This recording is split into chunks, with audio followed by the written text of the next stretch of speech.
We know there are many choices in internet radio, and the staff and host of LA Talk Live would like to thank you for choosing the internet's hottest destination for the most eclectic sound and invigorating talk. This is LA Talk Live. We are more than just talk.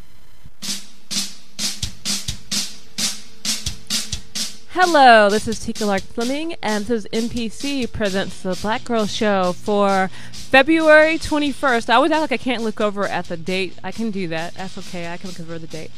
We have some great guests. We have Kristen Jackson from our firm, and we have Lisa, tall art girl, and of PS 2920. So I'm really looking forward to that. But before we get there, I'm going to do my breaking the table. Agency, not inclusion, is what justice looks like. Too often, people of color are forced into the role of social justice mammy at white events because white people want to pretend as if they don't understand our helpless, delicate flowers when it comes to racism. White institutions know all about racism. Explaining the racism to those that have actively practiced it for 100 years in Los Angeles is akin to masochism for black people.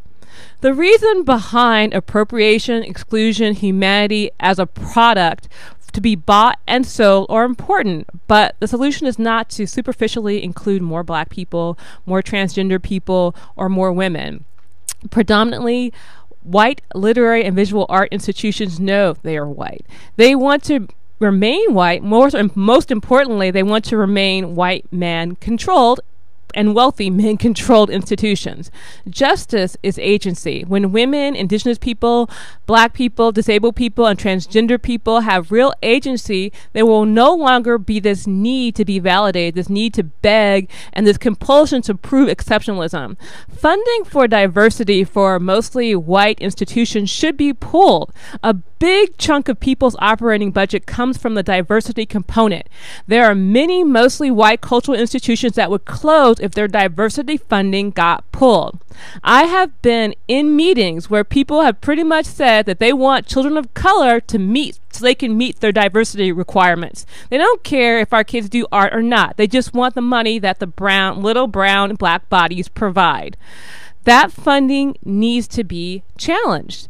It's been over 50 years and that's not improved. Children's programming shouldn't count for diversity in institutions that are clearly for adults, especially when it's obvious those programs exist just to keep funding designated for black and Latino people.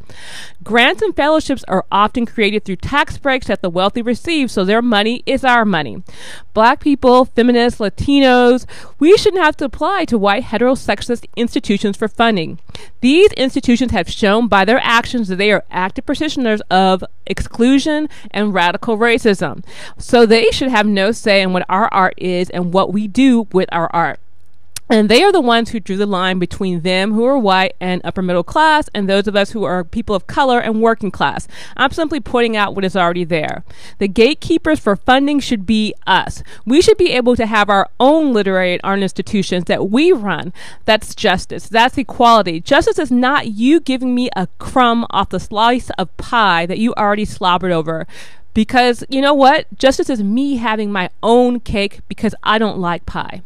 So that was it. A longer version of that is in Cultural Weekly. So you can check that out, Cultural Weekly. Right now, we're going to go on a little bit of a break. Remember to follow us at Twitter, Black Grrrl Show, or the hashtag BLKGRRL. And also check us out on Radio 365. Yeah, it's Radio 360. It's Live 365 and iTunes R&B. So we're going to go on a break. And we come back, we're going to be talking to Lisa, Diane.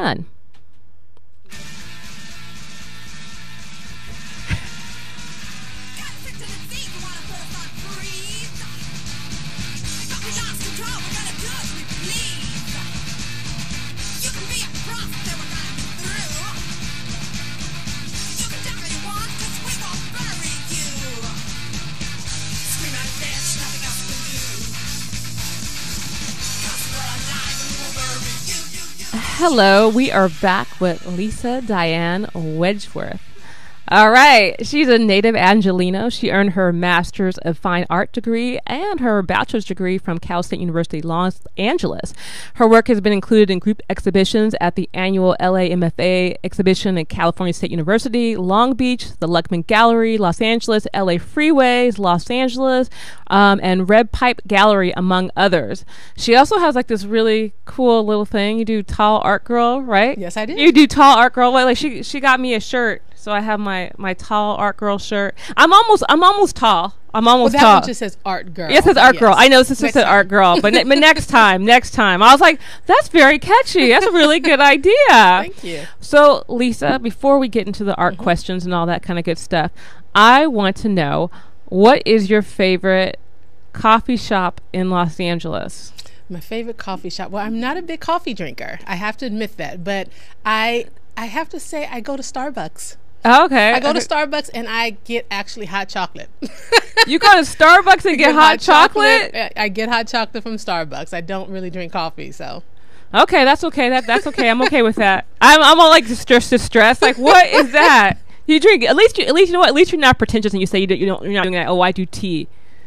I drink tea in my studio and at home. But if I go to Starbucks, I get hot chocolate. No, but I like people who say they like hot chocolate. When people do the tea thing and I'm like, they're American, I'm just like, really? Really? Yeah. You know what? My daughter adds milk. A friend of hers went to London, and I think when she came back, maybe she showed her. So my daughter loves it that way. I haven't gotten to that place yet, but I know they are masters of the tea. Oh, okay. Right? Yeah. Yes, they are. So, I mean, how did you get into art? Like, how'd you you're growing up in Los Angeles, you're like, you don't want to be an actress or something? No, you know what? My mom is a very creative person. And growing up, we had, fabric stretched over stretcher bars on the walls, what people had in their houses in their homes in the 70s. And my mom worked in a marketing department, and I recall her having really funky parties, and she'd bring billboards home and people would be dancing on. Let's just say there was a jean brand called Dittos, and that would be on the floor in the living room and everyone would be dancing on that. And my mom would either draw on her own or trace various comics and enlarge them and frame them, and we'd wake up in the morning breakfast and that would be framed on the wall. So we were raised in a very creative household. My dad is a writer, a non-practicing writer, I say. And Dad is probably going to watch this. You are practicing an unpublished writer. He's just unpublished. That's not the same thing. The reason why I said that years ago, I don't remember if it was something I read. I was working at Fox Broadcasting, and one of my coworkers, Fox Broadcasting is on Pico, and there's a golf course across the street. And he said he thought it was so funny that when he met people that were playing golf, they always had to say their prestigious title, but they were always non-practicing. I'm a non-practicing lawyer. I'm a non-practicing doctor. I'm a non-practicing whatever it is. So I just describe him that way, non-practicing writer. But my dad's a writer, and, my mom was very creative, and it just, she encouraged us to take art classes. When I was a child, I remember taking classes at Barnstall Art Park and, in Hollywood, and it's just something we always did, and that was encouraged in our home. I never thought of myself as being an artist because when I was younger, I couldn't draw a person exactly the way they looked. I thought that's what it meant to be an artist, that I'd have to look at you and draw you like a Xerox copy, an exact replica of you. And it wasn't until I started taking ceramics classes and photography in high school. I went to Simi Valley High School. And I was going to ask you that. I always ask people where they went to high school. Simi Valley High School. I was a student at Emerson Junior High. I loved it. I had this amazing, diverse group of friends. My mother remarried, moved us to Simi Valley, and it was just a true culture shock. And that's a show within itself. So Natasha Dionne's from there. Oh, really? Yeah. I don't know if you know. I don't know. Okay, maybe you guys know each other. I don't know. And so anyway, in high school, I studied photography and loved it. And then I went to Howard University, and I was accepted. I don't believe it exists anymore, but they have the School of Human Ecology, and that's where interior design was, where we studied interior design. And I started dating this guy who was creative and started taking a photography class and fell in love, and I started making photographs after photography. After starting to take classes in the fine arts department.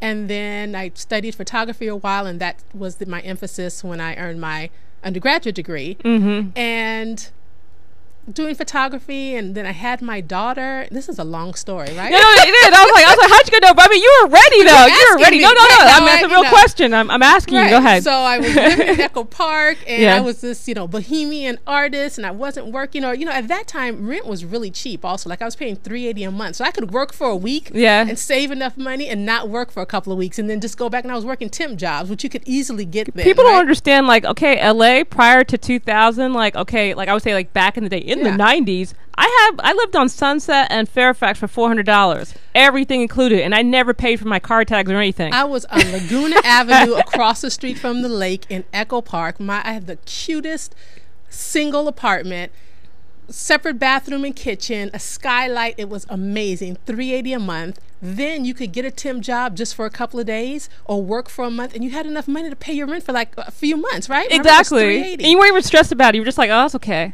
Exactly. And so I was working, doing that, making photographs. I'd have friends come in. I'd have a backdrop up, take natural light photos, did all kinds of things. Went away to Mexico. And I was identifying myself as an artist then, but I wasn't surviving and living as an artist. I didn't know how to do that. Yeah. And went and lived in Mexico for a few months. Found out I was pregnant, not from being in Mexico, and just in my life, and had my daughter, and then wasn't really making art anymore. Started working at Fox Broadcasting, and just had that itch and knew that art was what I wanted to do, what I needed to make, and decided to go to school, and just it evolved, and here I am. And so that's just like a fascinating story. Like you were like, I went to Mexico, decided, and I was pregnant, and then I had to come back. And I stopped doing art for like, you kind of like stopped doing art for like 10 years or something, or 5 years? I wasn't really making, I was making, it's funny. So I was making art, doing small paintings and things, learning how to silversmith. Yeah. In undergraduate school. After I graduated, I started teaching art there's a place called ECF, the Exceptional Children's Foundation. Yes, and their I art know. center was located on King and Marlton. And it was an amazing place. I was hired there, and I was teaching batiking and drawing and painting to developmentally disabled adults. And I wasn't really making my own art. And I remember there was somehow I got a link to a woman that was compiling a list of African-American artists, and I sent her my name and some images of my work, and she responded and was like, and her response was, it looks like you make this on your, living room floor. And I sent this response back like, how dare you, so-and-so, but I was really pissed because she was right. I was making work on my living room floor, and I guess it was the quality of the work. Like, we're all artists, and all of our art is valid, and it's wonderful, but I knew for myself that I wanted to be challenged and make art at a particular level, and challenge myself in a type of, my craftsmanship, and just grow with my art. And I was hanging out with Varnette Honeywood at the time. God bless the dead. She is an amazing woman, no longer with us. And she encouraged me to go to grad school, and she wrote my letter of recommendation. And one of the things I said when I was at Cal State LA in my interview was that I wanted to go in as myself and come out as myself, but I wanted to be challenged, and I knew that I needed to take the production of my art to another level. And I didn't feel that I was I didn't have a network prior to that. I knew artists, Willie Middlebrook and some other people, but I really didn't have a network of artists around me. And so the production of my work, I wasn't talking about it and making it, exercising that art muscle. And going to graduate school, did that for me. And I think the thing about what you kind of, and I mean, I don't want to like, out your age or whatever. Not like saying, but I mean, you're very, you look young. So it's kind of like when you tell, you can probably just play it off if you want to. But I'm just saying this story. I embrace my age. I'm 45. Yeah. So it's like you kind of went back to school and kind of did this all, So, I mean, and that's kind of inspirational because you kind of were like, okay, because I think a lot of people have had that bohemian lifestyle and they kind of get to a point and they kind of go, well, it's too late now. I can't go back to school, blah, blah, blah, blah, blah. You can go back to school and, you can. You can do it at any age. And I knew when I turned 40, I clearly remember I turned 40, I was at home doing something, and I just remember realizing, like, I used to have this network of friends, of female friends. When I had my daughter, and I kind of became isolated, and you have your friends and everything, but it wasn't like how social I was being in my 20s. Yes. And something just hit me. I was like, "Where's my network of women? Where are the mentors?" And and I remember just being at home, feeling that my phone rings, and it was Varnette. We hadn't met prior to that. And she called and she was like, I just baked a cake, and why don't you come over and have some yellow cake with tea or something. And I went over, and we were connected at the hip after that. But I needed that, you know, and I knew that after turning 40, said I didn't want to wake up and be 50 and not have my master's degree. Just in my spirit, in my gut, I knew that's what I needed to do. I didn't know what I was going to do with it, but I just knew my life plan. I had to earn my master's degree. And I went and did it, and I'm so glad I did. It was an amazing experience. So like, in Cal State Los Angeles, it's not an expensive school. It's not an expensive school. Depending on what degree you're earning and how many loans you've had, you can get grants because you're a California resident, you know, which will pay for your education. And it was fabulous. So who's your art inspiration? Are there any artists that you kind of like look up to, or like people who you admire, like people who are your... There are artists whose work I really love. The illustrator Myra Coleman. She illustrates. She's an illustrator that has done things for the New Yorker and children's books. And there's an artist, Ida Appleberg, who's I think in her 80s, late 80s, and based in New York. And I love the work of Trent Doyle Hancock, but I have to say that Mark Bradford has really set the bar for me. And I met Mark my last year of graduate school. And I actually worked for Mark for 11 months. And as a production manager and then as a personal assistant. And working for Mark was grad school. If anyone ever gets an opportunity to work with a professional artist, I hope that that artist is as wonderful as Mark Bradford was, because what I learned from Mark, and I carried that over today and use this in my studio, I learned how to be a professional artist, how to really manage my studio, how to be effective and efficient, and tally all the items in my studio. Something simple as just itemizing my inventory, just how I talk to people and communicate with gallerists, and just, it was an amazing experience. And Mark, even as an artist, the abstract artist that he is and the work that he makes, but I think more as the professional artist, the behind the scenes, how he runs his studio, that is what stuck with me. And I don't think people even think about that, because that's so important. I mean, I've interviewed a lot of artists in print, now doing this show, and I think that to me, what goes on behind the scenes almost can be more important than what goes on. I mean, yes, there are a lot of, the thing is that Los Angeles has so many talented people, but it's always the little stuff that you do behind the scenes, your professionalism, how you get along with people, and not even get along with people, but it's more like, how professional you are, how ready are you ready? And a lot of people are just not ready. But I think you're ready. Thank you. I feel like I'm ready. Making art is my job. I'm in the studio 8 hours a day. It doesn't matter if I show up at 7 a.m. or noon. I am there at least 8 hours. This is my gig. Whether I'm making art, or I'm reading, or I'm looking out the window and being inspired, or I take a walk around the block, or I'm meditating, whatever I'm doing in the studio is valid because I'm in my studio. Well, and let's talk about your studio. You have a I'm not sure if you work in the studio, but you have a space called PS 2920. Correct. So I mean, is that where you work also, or? So my studio is in a storefront, which I love and I'm very happy with, and I have 2 rooms. And the front room is my studio as well. Okay. And I've committed that 2-3 times a year. The space is called PS 2920, and it will be an exhibition project space for emerging and experimental works. So. PS 2920, the name is formulated. It's very similar to the way New York public schools. Yeah, because we don't know. As an LA person, I'm like, why are you calling it this New York thing? I love What's going on? I've always loved it. I want to go to PS so and so. So they name their schools PS1, PS4, PS 236. Yes. And it stands for public school. And so PS in this sense stands for project space. Okay. But the P also stands for, there are multiple meanings. There's private space. This is my private studio. It's public space. It's a space for me to collaborate with other artists, with the public. It's, process, project, potential, passionate space. There are all these ways in which we can work together. And I want this space to be a space for artists to come in and performance space. So the first space is, the first project will take place in April. It's called Monster Mash. It's a performance with 2 husband and wife teams, Colin and Becky Stafford. Colin and I went to Cal State LA together. And then Ophelia Marquez and her husband, Von Curtis. And they use performance as a way to investigate issues with classism, animal rights, racism, and together combined they make, and individually as well as combined, they make paintings and music and sound and, you know, video. And Becky is an amazing designer. And not only does she make clothes, but she makes costumes. So it's going to be called Monster Mash, and there will be 2 sets of celebrations, or what they call them, or dances, where one is formal and one is informal, and where in these costumes they make these movements, these dances, these human behaviors that force us to, well, not force us, but make us acknowledge and investigate, you know, these different narratives or these different associations that go along with these dances. So it'll be really interesting. No, I'm really excited because it's in the Hyde Park area, correct? Yes, it's on Florence. It's on Florence between 7th and 8th.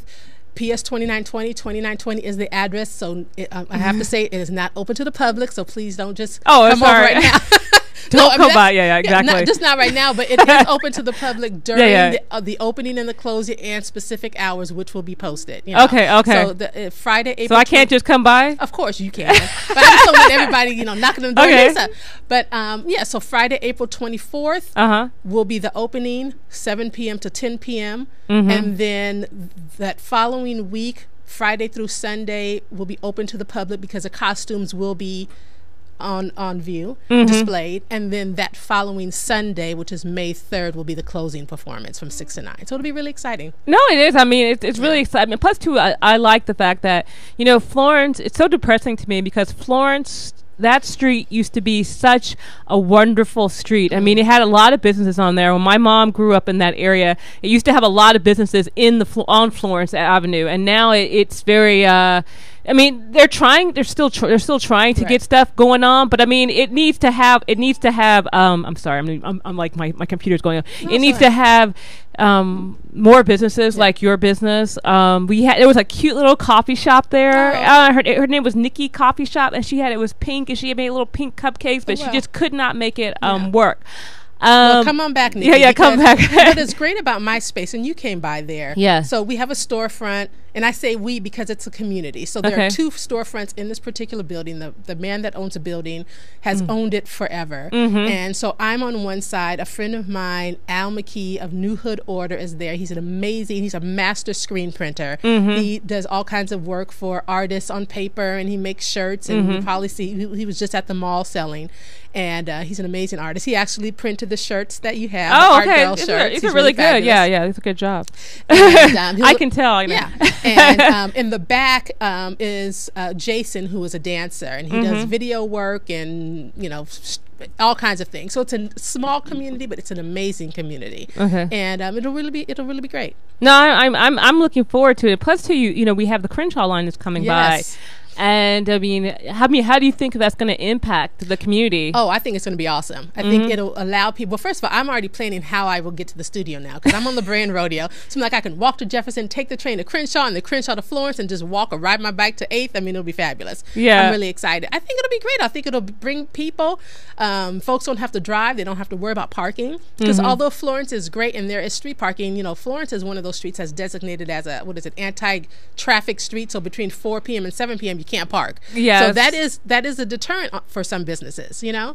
So I think it'll be great. And they have that great library, the Marion Matthews Library. I haven't been, but I have. Oh, you have it? Yeah, it's great because Marion Matthews actually made Negro History Week. Ooh. So nice. she was in Los Angeles and she was like one of the first Black librarians, and her library is right up the street. It's actually a really nice library.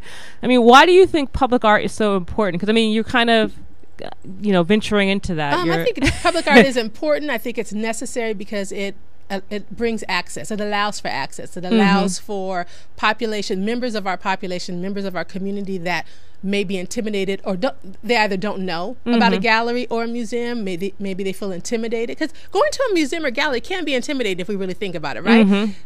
When you go to a gallery opening, you know, people look a certain way, they dress a certain way, people talk about art, they just look like they know something that you may not know if you're not familiar with it. So it can be very intimidating. So I think if there is public art and more of it, you encounter it every day, you see it every day, it's demystified art for you, and you can, you know, access it easily. No, yeah, it's true. Like, I mean, I think access and being also too, letting it so that art is not always in the same spot. Yeah. Like, why does art, if you're in a, that's a black neighborhood, why does art have to only be in white neighborhoods?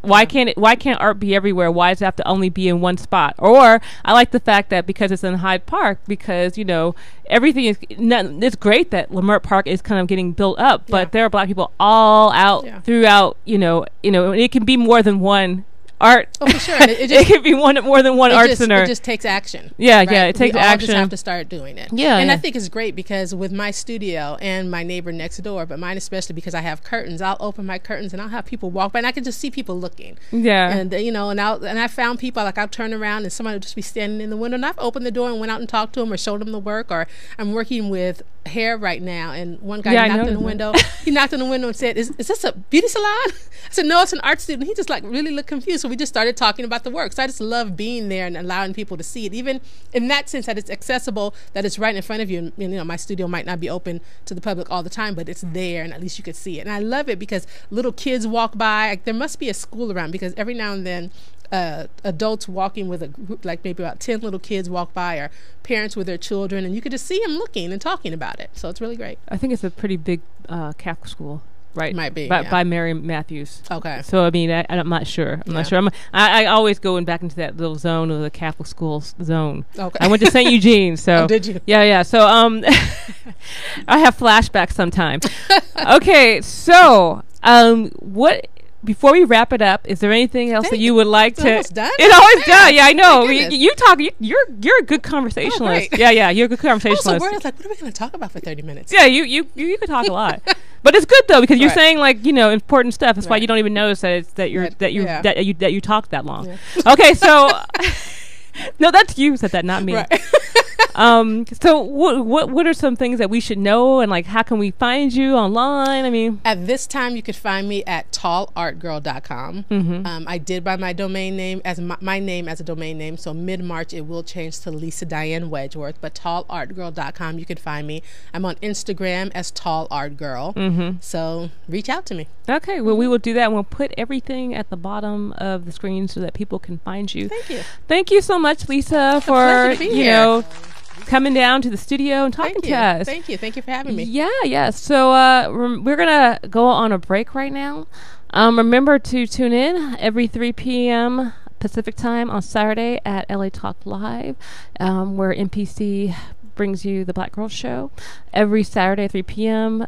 Let's see here. Oh, also too, check it out, Black Girl Show, our website, and live Radio 360, iTunes R&B, and of course you can always use our hashtag BLKGRRL, Black Girl. So we are going to take a break, and we will be back with Affirm.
Hello, this is Tika Lark Fleming with MPC Presents the Black Girl Show, and we're back. But before we go to our next guest, we're going to do a little calendar. And today at Luckman Gallery, we're going to have they're going to be a painting show. It's kind of Black Women Remembrance. My friend Zoe Black and Tamika will be artists in that show. And as you know, they are part of the Black Girl Book Fair. Also, Natasha Deon will be reading at Avenue 50. It's going to be like East Side Day today. And also, of course, we're going to be talking about the March 8th. March, Women's International March, and of course the March 7th Black Girl Book Fair. But right now we're going to talk to Affirm. We're going to talk to Kristen Jackson of Affirm. But I'm going to leave you with some information about Affirm.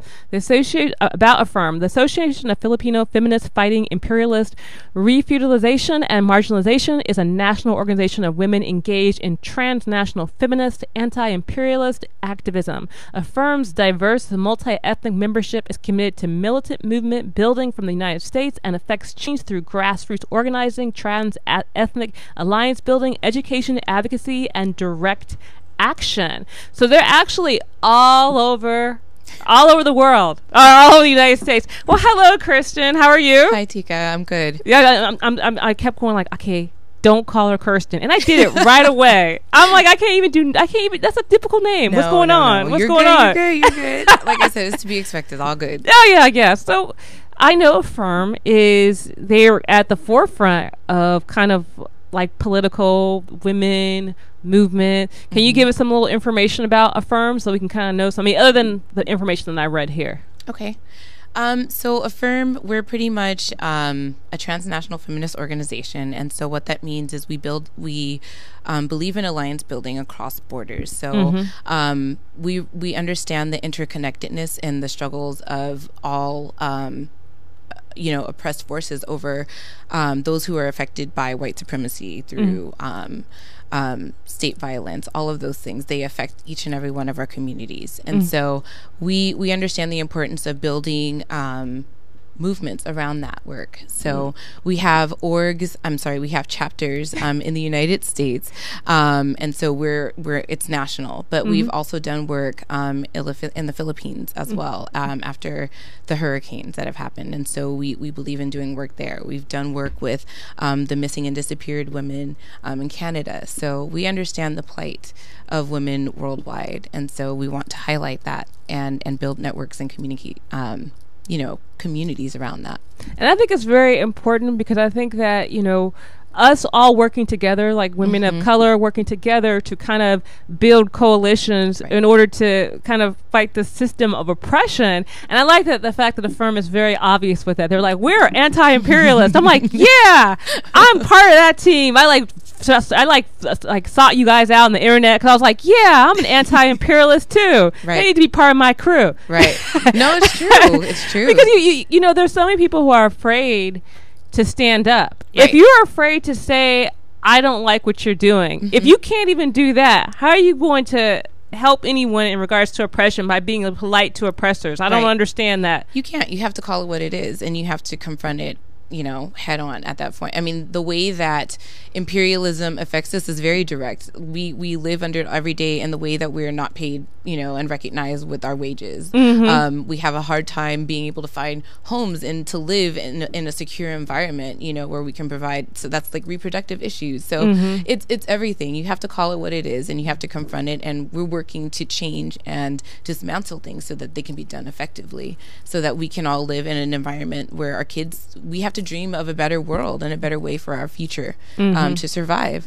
And also with women in the United States, I feel like in regards to the first world countries, I hate saying like, oh, the uncivilized, civilized, or whatever, second, but it's just like, okay, in the United States, we're supposed to be, part of the developed world. Right. Okay, but yet women here seem to be more oppressed than women. We don't have universal child care.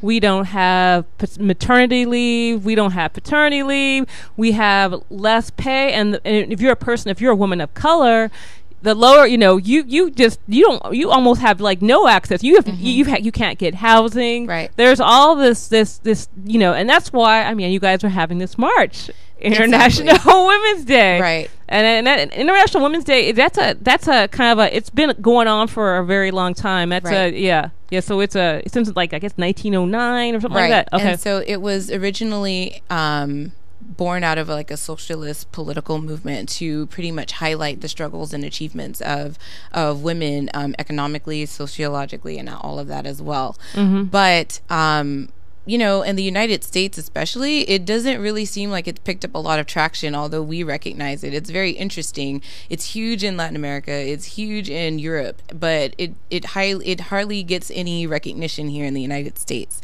So AF3IRM has always done something in recognition and commemoration of International Women's Day. But this march and rally, it's time, because there's movements that have been building all over the world where women are at the forefront of it. You know, women are struggling. They are in the forefront. They are on the front lines. You know, when you talk about the missing, disappeared women of Boko Haram in Nigeria, who is fighting for them? The mothers, you know, the mothers of these missing and disappeared girls. You talk about the missing and disappeared women in Mexico, and the maquilla workers and things like that. Who is at the forefront? The mothers and the sisters and the daughters. So we wanted to highlight all of these areas, and we felt like it was time for a huge action. The women are ready, and so we're leading.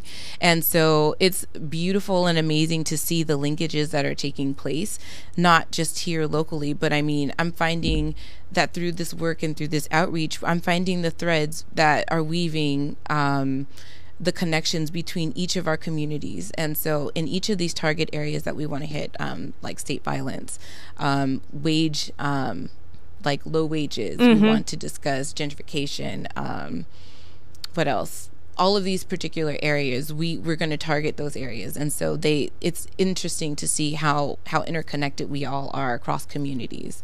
So the time is now. We're here, and the women are ready to do work. Well, and that's the thing too, the economic part of it, where people, I mean, not saying that, yes, we want to deal with state violence, but state violence starts with economics a lot of times, because, you know, with gentrification comes gang injunctions, comes hardcore police tactics, comes people becoming, you know, displaced, women losing their housing, people getting beat up, people getting murdered by the police, and so it's like, oh well, we decided we want Los Angeles back, we want Oakland back, we want San Francisco back, we want New York back, all these places where you see where people have been murdered and all murdered by the state. You see that they're all kind of connected to gentrification, like, oh, they're all like, oh, okay, these are all areas that have gang injunctions because they were trying to get gentrified, and all of a sudden, you know, this uptick, not necessarily an uptick, but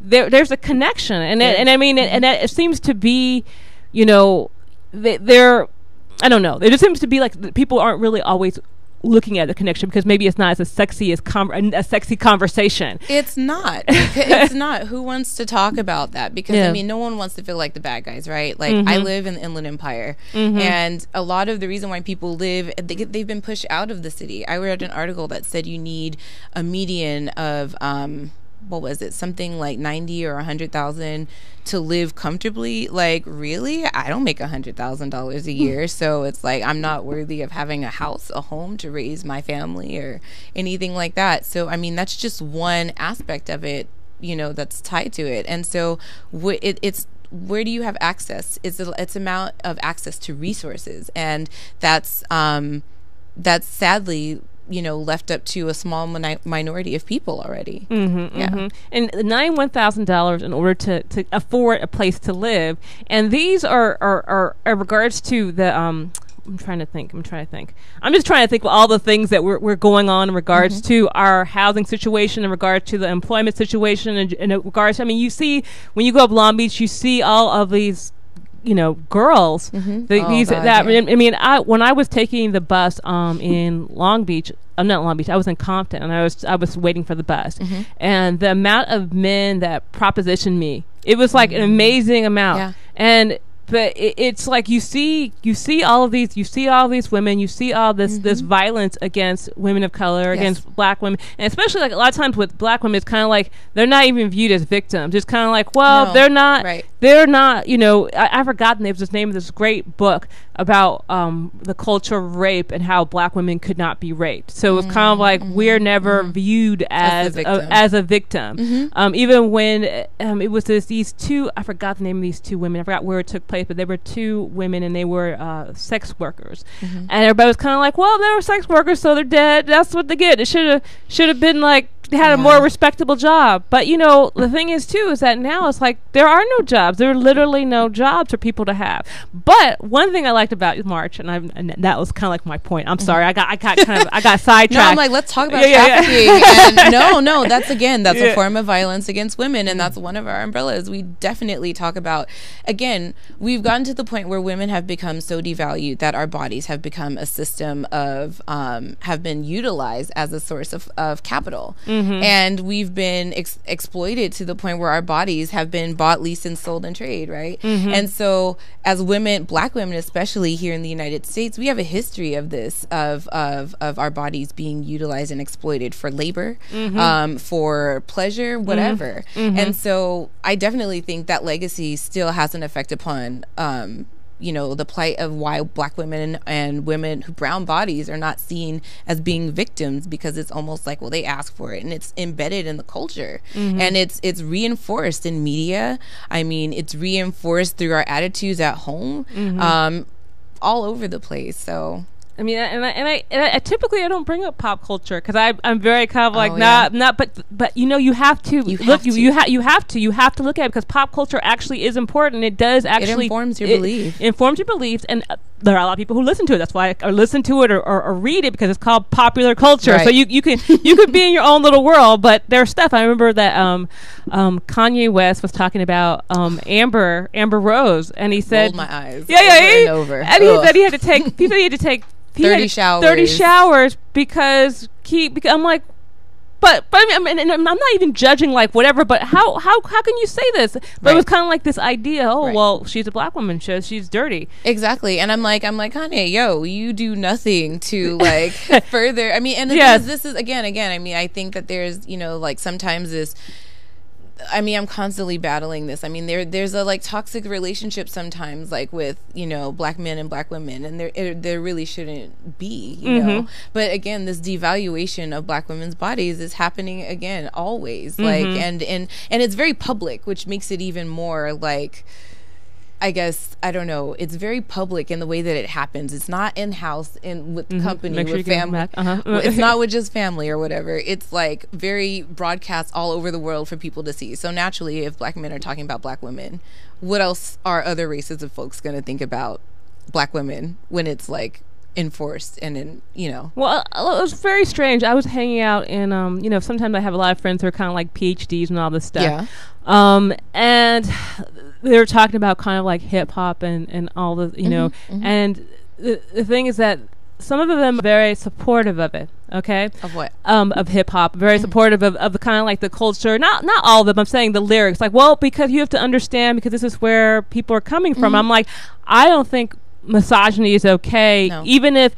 And I said, I wonder, in a way, is it because the women that they're talking about in these songs, is it because they're browner, darker black women, they're working class black women, so it's almost like, well, that's not me because I have a PhD and I don't so I wonder, do they understand? Because I remember when I was taking the bus, because I had this epiphany, I decided I would take the bus. and I think that's when I really kind of saw how popular culture can actually impact you in a real way, because being in Los Angeles and always driving my car and all this stuff, but having to be out in a public space and have to be in a public space, and I initially, the way I'm dressed, I would dress like this, and I started putting more and more clothes on, because I was getting harassed like in a ridiculous way, like all the time, and I kind of thought, what if when I got off, I wasn't getting off the train, I was taking the bus to the train and I wasn't going to downtown?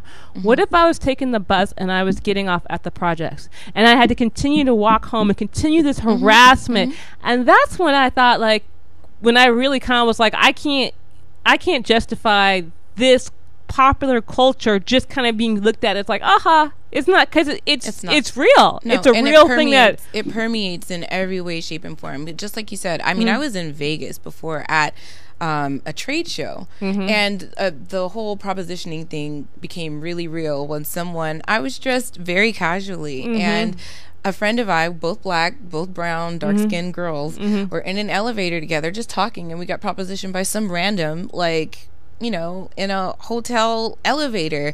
We weren't doing anything provocative. We weren't doing anything. It was just our bodies and the perception that, you know, black and brown are to be exploited, you know, like it's like I said, and this it permeates in every way, shape, and form. So, well, especially if you not have on a costume, and I've talked to people in this way. I've said, you know what? If you are a black woman and you don't have on your buppy uniform to say I'm okay, you don't drop your degree like every 5 minutes, or if you're not, you don't have a security outfit on, they put you in category of. And then not degrading sex workers, but they automatically go, you must be a sex worker, you must be a prostitute. If you don't have on your buppy uniform, you don't have on your security outfit, you don't even this is have where to you have go. a uniform. I swear. I don't even think. I mean, I think black is a uniform enough. But I mean, I'm saying is that if you don't have that uniform on, like if you are not viewed as working somewhere that's mainstream, that's like the job that you have. Like you could be in an area where there's a lot of artists, it doesn't matter, which I think is very like a bizarre thing. It's a new thing. I mean, it's not new, but I mean it's new because of the whole being on the public street, and then that's not something in LA that we didn't walk out on the street, so I guess we didn't have that experience. So now I just think it's very bizarre. But we're going to the march, and I think the thing that's great about the march is like it's a very empowering thing. I mean, can you give us a little bit of it's not pathologizing women and not making us victim. It's like celebrating womanhood. No, because it's an all feminist led march. I mean, that in of itself is extremely remarkable, because most of these events are very much dominated by men speaking on the program, on the front lines, you know, press, everything. So the fact that this is a woman-led and woman organized event is very empowering in and of itself. And so we're in partnership with a group called the Ovarian Cycles too, which is all female bike and all woman bike brigade too. That's amazing too, and it's of itself because it's male dominated as well. So the fact that two very powerful women with very powerful feminist organizations are at the forefront and planning this has been mind-blowing for me. Yeah, I really love Ovarian Cycles because they are feminist. I used to be kind of in the alternative bike scene, bike transit scene, and I really had an issue with the fact that they wanted to have like women organizations, but they didn't want to be feminist. And I said, well, I don't need more friends. Right. I already got friends. I don't need. I mean, if I want friends, I could just get friends. I don't need to have friends. I'm like, we need to use that. We need to use the bicycle in order to get women's rights. If women want to be able to ride bicycles, we need to have a place for our children to go. Right. We need to have, if you have a apartment building and it has 1,000 people in it, and you have to have this amount of parking, to me, you should be able to have a child care center in it. Thank you.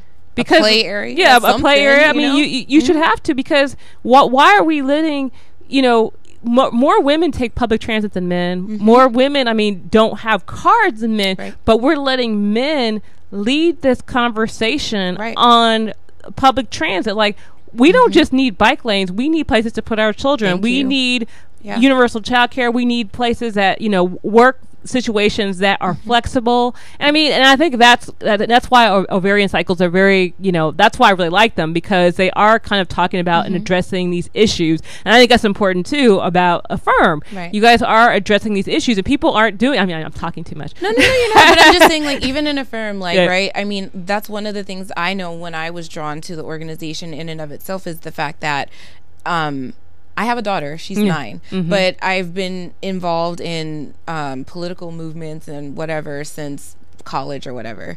And so from that time, I know it was a very real issue for me. I'm toting her everywhere. I need to find, in order to do this work, I have to be able to have resources that help me out when I have her in tow. And so in the planning of this event, we are very mindful of the fact that we want mothers to come out. So it's like, what are we going to do about that? I love that that's a consideration because it's not even talked about in other places. You know, I remember going out to a May Day rally a few years ago, and it was so funny because my partner at the time was so apprehensive because it's like, I don't want, you know, my daughter to go out, and I'm just like, it was like a no-brainer for us to go, but it was very real, like security and safety for us. And so just seeing that these things are being considered and that womankind is even being like acknowledged is really important for this rally and in the planning for this march and rally.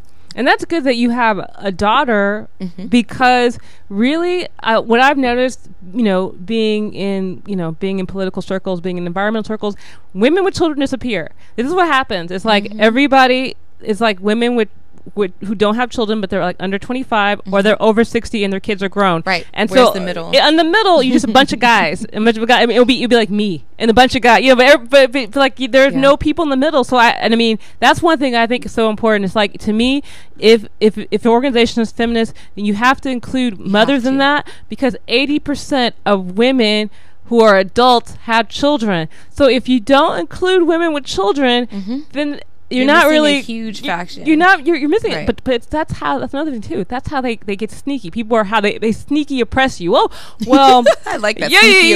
They're just like, oh, okay. Well, you know, if you have kids, you can't go. But it's not the women. It's the kids. But women have kids. Right. So you play this game. And it's like, well, you're actually saying women can't go. If you're saying women can't, just like when they have art galleries and stuff, they're like, oh, women who have, women, you don't bring your kid to art gallery. Don't bring your kid here. Don't bring your kid here. That's saying, you know what? If you're over like 30 and I can't have sex with you, I really don't need you around. So I need you to like go away. Tend to your family elsewhere, out of my line of sight. Yeah, exactly. And then the women who you see over 60, they're like, they have like 3,000 degrees. Like a dude could be like, I have a GED and I'm 35 and I want to run a movement. Right. Yeah, but I mean, that's cool. That's cool. But you don't see that woman. You don't see his.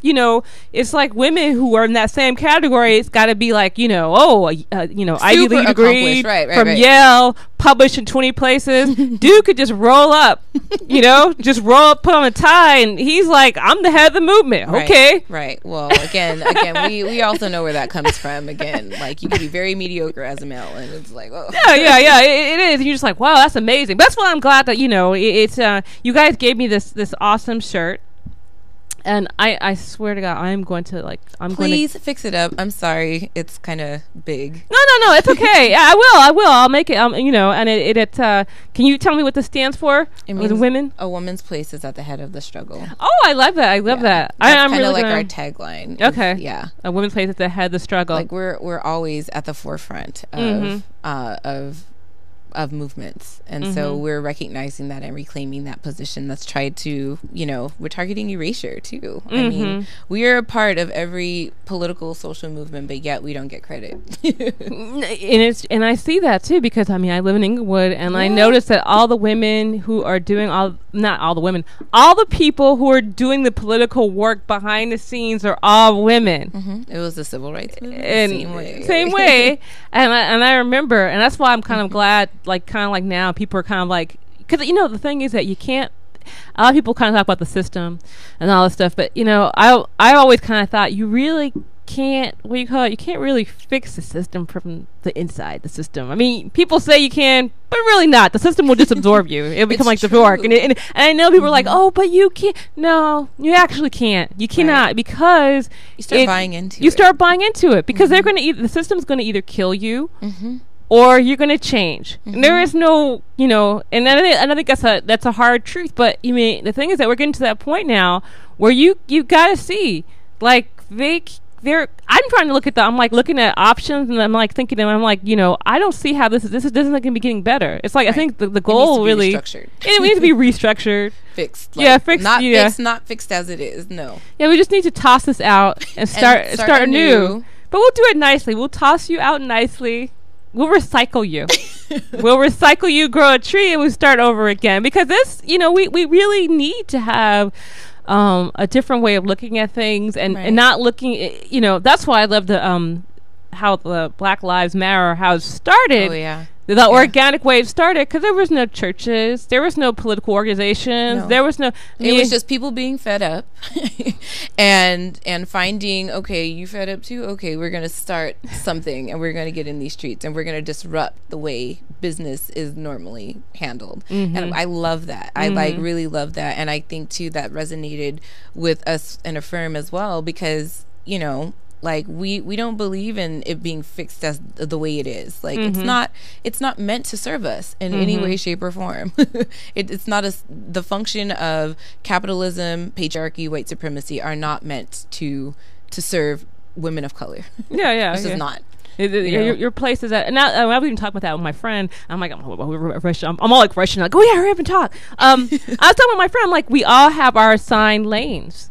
And it's kind of like you need to stay in your lane, and that they want you to stay in your lane. They want you to stay oppressed, and they want you to be happy about it. And then once in a while, they'll give somebody a little crumb, and be like, "Hey, would you like to be on a panel and talk about some stuff?" It's like the Zora Neale Hurston quote. Yeah. Here's a cookie. Here's a cookie. Smile. here's a job. Here's a cookie. And then what do you then? And it's like, well, and it doesn't, we just go around and around and around. I'm like, how many times are we going to do this? How many times are we going to do this before we realize that this is not working? That none of this is working. I mean, I don't want the FBI to come after me, but once I've already said that, it's almost too late now. It's too late now. Your phones, everything's already tapped. Everything is already tapped anyway. I mean, what are some things that A.F3IRM is going to be? I mean, of course, we have the march, and I've been publicizing that on my show, publicizing the march, and you guys are coming to the book fair. Yes, we are. Yes, we are. So, what are some other things that A.F3IRM is doing, like, in the next month or so? Ooh, well, a lot of our energy and time has been focused on this March 8th. So we recently just had film screenings, and we've got educational discussions that we've made open to the public about, some of the topics we'll be discussing during the march and rally. But as for right now, I mean, we're always doing work, whether it be internally or externally. So the march is our next really big thing for March 8th, but we don't have anything immediately after that we have planned just yet.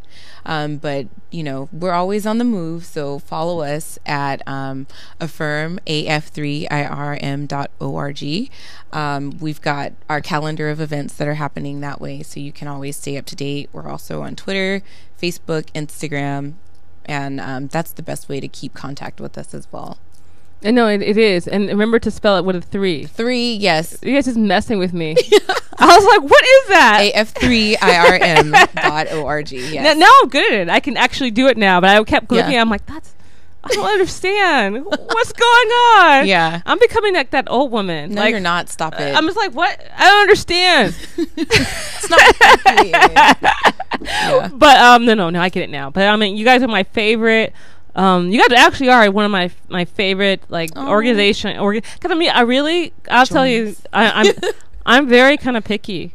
I know it's like weird, but I'm really picky because people are like, I want to come. I'm like, no, you're not coming to my show. I mean, my show's not even that big, but I'm like, no, like you're like totally, you're co-opted. I could tell. You're not coming in. You're not coming in here with your Democratic Party non-profit foundation funded by Bill Gates stuff. No, you won't be coming here. No, and that's one thing that I know it took, I've always been like, I loved A.F3IRM from the very first moment my friend introduced me to these women. I mean, I was thoroughly impressed. And so, but I've always like kind of hovered a little bit, just from the outskirts. And from the work that I've done, I gotta say that A.F3IRM is so incredibly unique in the way that I feel supported, not just politically and finding my voice and my ideological beliefs, but like, emotionally and on a holistic level. Like, it's true sisterhood, and it's true comradeship. These women have your back, and I feel like I've grown just as an individual in every way, shape, and form. So I'm really grateful that I found this org. And, they're willing to work with where you are and grow.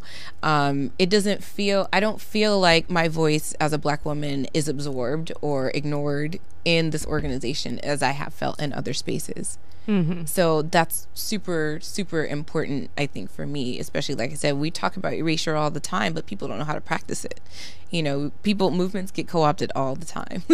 Yeah. So, I mean, it's very real to have an organization that recognizes it and does, prevents the absorption of voices that are marginalized. Yeah, it's true, and I mean, it was weird. I did not realize that it was a Filipina-based group. I did not realize that because it's so inclusive. I didn't know who was running it. I was just like, well, yeah. Well, so the history. It's a 25-year history that was born out of like a Philippine-based movement that did work transnationally there. Oops, sorry. But ever since, like this org has grown and it's become a transnational organization because the plight of the women in the Philippines is different than the plight of women who are of Philippine origin who live in the United States too. Mm-hmm. So it kind of gets broader. And we're starting to see like with Chandra Mohanty, like that she influenced a lot of our beliefs and our ideology and that belief and that system, but pretty much she influenced the way we believe in practicing transnational feminism because it's women of the global South who are affected just generally by these same systems of oppression. So I'm really excited to be a part of this organization and the women. I love them with all my heart. Well, that's awesome. That's an awesome way to wrap up. Because I was like, yeah, you're like, oh, okay. I know, sorry. I know. I'm super nervous. No, you're not nervous. You're great. You're very awesome. This is hard for you. It doesn't seem like it. You seem all like you relaxed. That's really good. Okay, you did good. You did good, kid. Okay. All right. So that was it for the MPC Presents the Black Girl Show. I'm really happy that I had met Kristen and Lisa. I have no idea why I'm having such a hard time saying Lisa Diane Wedgeworth. That name is just so super long. I was just like, whoa, I can't do that. I know my name is like, well, I forgot I'm thinking about my name before I was married like 2 times ago. My name used to be really short. It's Lark Fleming, right? It used to be Tika Lark Lowe. Oh. And they only had like two yeah. But that really actually sounded good. I might change back to that. Lark Lowe, stop. Yeah. I might change back to that because it's just for fun. Well, we'll see. We'll see who I get married to next time. We'll see. Maybe I can marry somebody with a short initials. Okay, I'm just kidding. So this is Tika Lark Lowe. Oh, sorry, Tika Lark Fleming. Oops, I'm Tika Lark Fleming, and this is the Black Girl Show, and we are come on every Saturday at 3 p.m. Pacific Standard Time. Make sure that you go to the Black Girl Book Fair on March 7th at Cielo Studios and Galleries. And you can always catch all these shows on YouTube, on my YouTube channel, the Black Girl Show, the Black Girl Show YouTube channel. I'll put all this stuff underneath so you can know, because no one's listening to me. I know no one's even paying attention now. They're like, they're not taking notes. I'm thinking they're at home taking notes. That's not happening. Okay, so you guys have a great Saturday. Stay safe. Remember, you can always take the bus. You don't have to drink and drive. Nope. That you don't have to do that. And you don't have to do Uber either, because that's like, really, really, it's not good. I mean, really. I mean, you could, it's destroying people's livelihoods. That whole new sharing economy. Okay. All right. That's it. I did an essay about that. We should talk. Yeah, we should talk about that.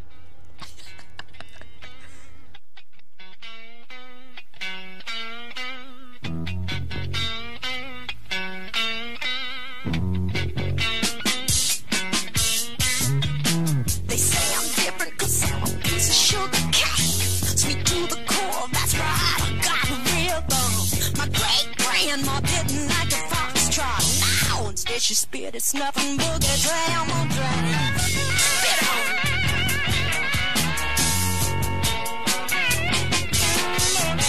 They say I'm different 'cause I eat chitlins. I can't help it, I was born and raised on them. That's right, every morning have to stop the hogs and they be getting off, humping the Johnny Hooker. Get it on.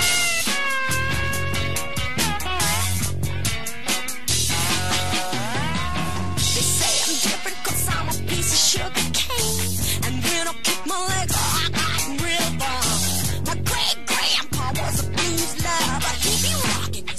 motion. The baby king and Jimmy Lee.